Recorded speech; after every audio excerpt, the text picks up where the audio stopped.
स्वागत है दोस्तों इंडिया प्लस न्यूज में। जैसे जैसे चुनाव आ रहा है, इंडिया प्लस न्यूज भी लगातार आपको हर एक अपडेट देने की कोशिश कर रहा है।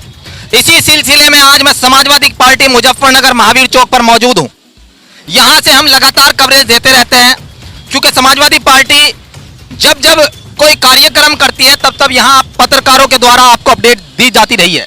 लेकिन आज एक विशेष कार्यक्रम यहां पर हुआ है। जी हां, उत्तर प्रदेश में अगर बात करें कद्दावर नेताओं की, तो उसमें राजपाल सैनी का नाम शामिल है।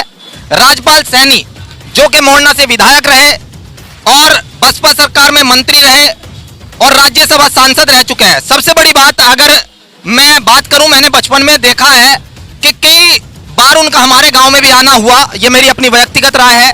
तो लोगों से बड़े अच्छे से मिलते रहे हैं और नेताओं की ये खास बात होती है कि अगर वो लोगों तक अप्रोच रखते हैं तो लोग उन्हें पसंद करते हैं। लेकिन 1998 में जब समाजवादी छोड़ दी थी, उसके बाद बसपा में चले गए थे, फिर से समाजवादी में लौट आए हैं। क्या कारण रहे, क्या सोच रही, वो जानने के लिए हम इनसे बातचीत करेंगे। यहाँ पर मौजूद हैं, चलिए इनसे जान लेते हैं क्या कारण रहे कि वापस से सपा में आए हैं। जी सर, वापस से सपा में क्यों आना हुआ? शाहीन भाई, मैं बहुजन समाज पार्टी में था और आज की जो परिस्थिति उत्तर प्रदेश की है, कई महीने तक मैंने मंथन किया, मनन किया और ये सांप्रदायिक पार्टी जो उत्तर प्रदेश में काबिज है, जो भाईचारा ख़त्म कर रही है, लोकतंत्र ख़त्म कर रही है, उसको हराने में कौन सक्षम है, कौन सी पार्टी में दमदार है जो इस पार्टी को हरा सकती है, किसके विचार इस सबके साथ समान है, जो हिंदू और मुसलमान की दरार को पाट सकता है, जो हिंदू और मुसलमान को एक समान समझता है, उस नेता कौन ऐसा नेता है। मैंने पूरा मनन किया और मैंने आखिर में जो तय पाया वो अखिलेश यादव को मैंने ऐसा पाया कि अखिलेश यादव की विचार, अखिलेश यादव की कार्यशैली और उनमें दम बीजेपी को हराने का है। इसलिए मैंने भारतीय जनता पार्टी के सामने भारतीय जनता पार्टी को हराने वाली समाजवादी पार्टी के नेता माननीय अखिलेश यादव के साथ आने का अपना निर्णय लिया। इसमें कोई शक नहीं है कि आप जमीनी नेता रहे हैं, लेकिन एक बात आप भी जानते होंगे, उत्तर प्रदेश में जो ओबीसी वोट है वो बहुत निर्णायक भूमिका में रहता है। आप खुद ओबीसी समाज से आते हैं। ओबीसी में अगर बात करें तो पिछले कुछ समय से जो परिस्थितियां रही हैं सर, आप भी जानते हैं कि बीजेपी के पक्ष में ये वोट गया है।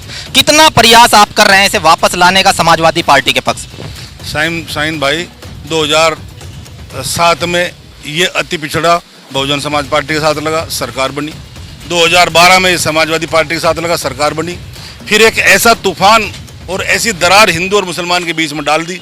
फिरका परस्त ताकतों ने एक ऐसा जहर घोल दिया कि हिंदू और मुसलमान दोनों को अलग कर दिए। हिंदुओं ने सब एक तरफा होकर भारतीय जनता पार्टी को वोट दिया, दिग्भ्रमित होकर भारतीय जनता पार्टी को वोट दिया। लेकिन आज जो परिस्थितियां हैं, क्योंकि मैं इस वर्ग को बिलोंग करता हूँ, इन्हीं सब लोगों में बैठता हूँ, उठता हूँ, उनसे बात करता हूँ, आज ये सोच रहे हैं कि हमारा निर्णय सही नहीं था। हमारी पार्टी भारतीय जनता पार्टी हो ही नहीं सकती। भारतीय जनता पार्टी बड़े लोगों की पार्टी है, सरमाएदार लोगों की पार्टी है, उन लोगों की पार्टी है जिन्होंने हमें हमेशा सताने का काम किया, हम लोगों का शोषण करने का काम किया।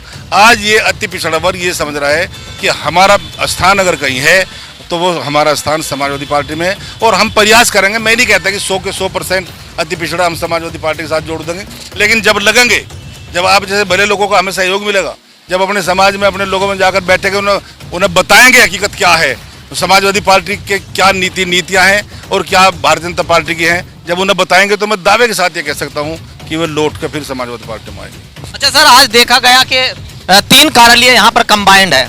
आज तो आपको दूसरे कार्यालय वालों से भी इजाजत लेनी पड़ी होगी, इतनी कुर्सियां यहाँ पर बिछी हुई थी और भारी मात्रा में लोग पहुंचे। इससे कितना आपका आत्मविश्वास बढ़ा है या ये आपकी लोकप्रियता है? नहीं, मेरा आत्मविश्वास बहुत बड़ा है, लेकिन मुझे पता था, मुझे मालूम था कि जिसको खबर होगी कि राजपाल सैनी ने बुलाया है समाजवादी पार्टी के झंडे के नीचे, वो गए हैं बड़े उत्साह के साथ। मुझे फ़ोन कर करके, जिसके पास फ़ोन नहीं गया मेरे पीए ने फ़ोन किए, जिसके पास फ़ोन नहीं गया उसका मेरे फ़ोन आया, जी हमें फ़ोन क्यों नहीं आया। लोगों में एक उत्साह है, लोग खुद ब खुद जुड़ रहे हैं लोगों में। मैं अपनी ये नहीं कहता मेरी लोकप्रियता है, मेरा काम करने का तरीका है। इन लोगों में मेरी उठ बैठ है, इन लोगों के प्रति मेरा समर्पण है कि ये लोग समाजवादी पार्टी के साथ जुड़ेंगे। मेरा एक थोड़ा आपको अजीब लग सकता है, लेकिन बहुत ही इस समय की परिस्थितियों में ये सवाल जरूरी है। जो वर्तमान में नए लड़के नेता बनना चाह रहे हैं और पॉलिटिक्स में अपना करियर बनाना चाहते हैं, ज्यादातर देखा गया है वो सोशल मीडिया के माध्यम से अपना करियर को ऊंचा उड़ाना चाहते हैं। लेकिन आपको हमने देखा है कि अगर किसी ने फोन कर दिया कि सर इस तरह की समस्या है, तो आप रात को भी पहुंचते थे। तो क्या कहना चाहोगे इन युवाओं से? आज भी मैं रात को अगर किसी का फ़ोन आता है, मैं आज भी उस फ़ोन को सुनकर परेशान हो उठता हूँ कि ये गरीब आदमी आज परेशानी में है, तो मैं वहाँ पहुँचूँ। मेरा उन युवाओं को एक संदेश है, एक सलाह है कि सोशल मीडिया से नेता नहीं बन सकता। नेता अगर बनना है तो सेवा करें, जनता के बीच जाओ, उनके दुख दर्द को समझें, उनकी क्या पीड़ा है, उन्हें क्या परेशानी है, किस तरह से उनकी पीड़ा और परेशानी दूर हो सकती है, उसे समझें। सोशल मीडिया से मैं नहीं मानता सोशल मीडिया से कोई नेता बन सकता है।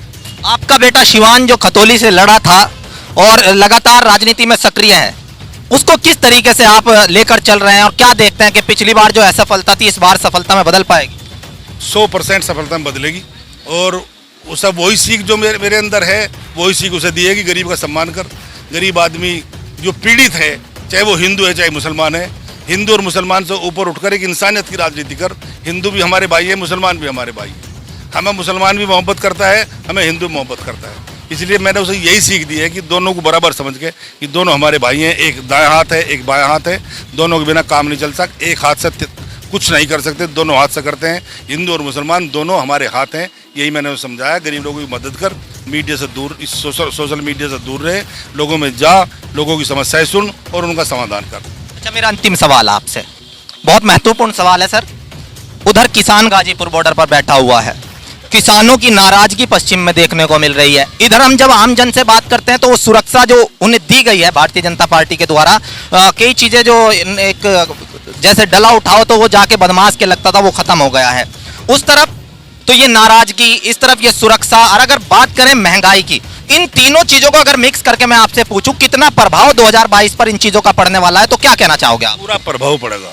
जहाँ तक सुरक्षा की बात है, वो जिम्मेदारी है प्रदेश सरकार की। सुरक्षा पहले भी मिली है, सुरक्षा आज भी मिल रही है, लेकिन कम गुंडागर्दी और कम बदमाशी नहीं रही है। रोज लूट, रोज खसोट, अभी डकैती पड़ी 1-1 करोड़ रुपए की। आज मैं फिर अखबार में पढ़ रहा था कहीं यहाँ लूट हुई है, बलात्कार हो रहे हैं। गरीब से गरीब लड़की के साथ 7-7, 8-8 साल की लड़की के साथ बलात्कार हो रहे हैं, जान से मार दिया जा रहा है। क्या हुआ हाथरस में? एक गरीब वाल्मीकि की लड़की को बलात्कार किया, मार दी और उसको रात को उसका दाह संस्कार कर दिया। हिंदू संस्कृति में तो है नहीं रात को दाह संस्कार करना। हिंदू संस्कृति में परिवार दाह संस्कार करता है, उसके परिवार को वहाँ जाने भी नहीं दिया गया। तो ये जुल्म नहीं है क्या? ये अत्याचार नहीं है क्या? सारी बातों को देख के निचोड़ ये निकलेगा कि समाजवादी पार्टी की तरफ लोग देख रहे हैं।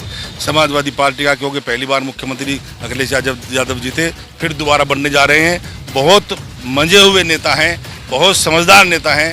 इस बार वो कुछ और ही नया करेंगे। इस बार कोई गुंडागर्दी, कोई इस तरह की बात अगर लोगों के मन में है, तो मैं नहीं समझता कि इस तरह का कोई ये बदनाम करने का काम है। ये भारतीय जनता पार्टी बदनाम करती है, ये शोर मचा देती है। इनके पास करने को कुछ नहीं है। अब ये अपने काम बताओ ना, किसान के लिए क्या किया, मजदूर के लिए क्या किया, नौजवान के लिए क्या किया, बेरोजगार के लिए क्या किया, मजदूर के लिए क्या किया, ये बताओ ना। अपने व्यापारी के लिए क्या किया, कुछ नहीं बताएंगे। बस हिंदू और मुसलमान, अब वो क्या नाम, तालिबान, अफगानिस्तान। भाई हमें क्या मतलब इन बातों से?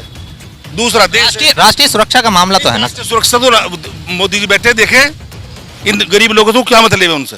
ये खारे कमारे क्यों इनका मन चैन खत्म करना चाहते हो भाई? इन्हें खाने कमाने दो। आज गैस का सिलेंडर कहाँ है? हमें उन्हीं दिनों पर ले जाओ ना जो तुमने वादे किए थे। आज गैस का सिलेंडर 900 रुपये, 300 रुपये था। कहाँ है डीजल, कहाँ है पेट्रोल? सरसों का तेल जो गरीब आदमी अपने घर में उसकी ले जाता था, आज वो 200 रुपये से ऊपर है, 220 रुपये किलो है। तो ये सब बात दिमाग में नहीं उसके।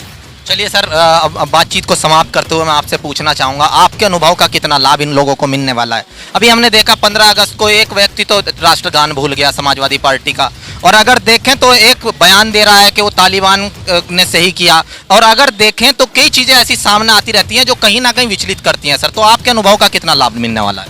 ऐसा मैंने ये नहीं देखा कि राष्ट्रगान भूल गया, ना मैंने एक व्यक्ति का ये देखा कि उसने क्या कहा, तालिबान के लिए क्या कहा। इस बारे में मैं क्या टिप्पणी करूं जब मैंने देखा ही नहीं। आपके अनुभव का लाभ तो मैं इतना अनुभवी नहीं हूं। मैं तो एक सिंपल कार्यकर्ता हूं और बहुत सीधी लाइन लेकर चलने वाला हूं कि हम हिंदुस्तान के हैं, हिंदुस्तान से हमें मोहब्बत है, हिंदुस्तान के लिए काम करते हैं, हिंदुस्तान के लिए मरेंगे, इसी के लिए जी रहे हैं। और खाली मैं नहीं, क्या मुसलमान जब यहाँ उसका देहावसान हो, जब वो बेचारा अपना शरीर पूरा करे, वो हिंदुस्तान की ज़मीन में नहीं दफनाया जाता क्या? अगर हिंदू यहाँ दाह संस्कार किया जाए तो मुसलमान यहाँ की धरती में नहीं दफनाया जाता का? मुसलमान भी तो यहाँ के लिए काम करता है। अगर वो पैदा करता है, चाहे खेत में करो, चाहे मजदूरी करो, चाहे वो व्यापार करो, अगर वो मेहनत कर रहा है तो वो हिंदुस्तान के देश के काम नहीं आती क्या? तो इसलिए इस नफरत से यही बातें ओवैसी भी करते हैं, तो ओवैसी मुसलमान उस तरफ जाएगा, आपकी तरफ आएगा? वो मुझे पता नहीं, वो राष्ट्रीय अध्यक्ष जी बताएंगे और ओवैसी बताएंगे मुझे। चलिए, इस सवाल के बाद तो चल दिए हैं, लेकिन काफी लंबी वार्ता हुई और हम चाहेंगे कि लगातार इसी तरीके से हम लोगों की आवाज आप तक पहुंचाते रहें, जनप्रतिनिधियों से बात करते रहें और आप भी इसी तरीके से प्रेम देते रहें। मैं शाहिम हसन अपने साथी राजू नयाल के साथ, India plus news, Muzaffarnagar. India plus news, सिर्फ वही जो सही।